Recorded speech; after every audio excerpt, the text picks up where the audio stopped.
جی تو پیارے دوستو بھائیو السلام علیکم ورحمۃ اللہ وبرکاتہ۔ ہمارے یوٹیوب چینل مفتی جمیل آفیشیل کو وزٹ کرنے کا بہت زیادہ شکریہ۔ ہماری سپورٹ کے لیے چینل کو ضرور سبسکرائب کریں۔ آئیے بلا تاخیر ہم اپنے سوال و جواب کی طرف بڑھتے ہیں۔ بسم اللہ الرحمن الرحیم۔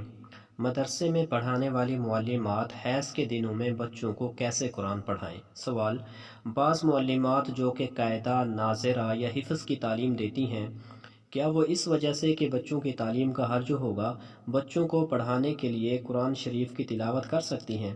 اگر نہیں تو پھر تعلیم کا سلسلہ کس طرح جاری رکھا جائے؟ بہت اہم سوال ہے، جواب سماعت فرمائیے۔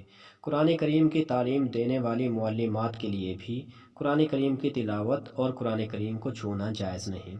باقی یہ کہ تعلیم کا سلسلہ کس طرح جاری رکھا جائے، اس کے لیے فقہاء نے یہ طریقہ بتلایا ہے کہ وہ آیت قرآنی کلمہ کلمہ الگ الگ کر کے پڑھیں۔ مثلا الحمد للہ رب العالمین۔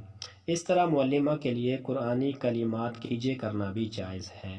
عزیز دوستو، یہ سوال اور جواب لیا گیا ہے فتوے کی مشہور ترین کتاب آپ کے مسائل اور ان کے حل سے۔ اگر آپ نے کوئی دینی مسئلہ پوچھنا ہو تو کمنٹ باکس میں لکھ کر بھیجیے، انشاءاللہ جواب دینے کی کوشش کی جائے گی۔ جزاکم اللہ خیر، اپنا بہت زیادہ خیال رکھا کریں۔ السلام علیکم ورحمۃ اللہ وبرکاتہ۔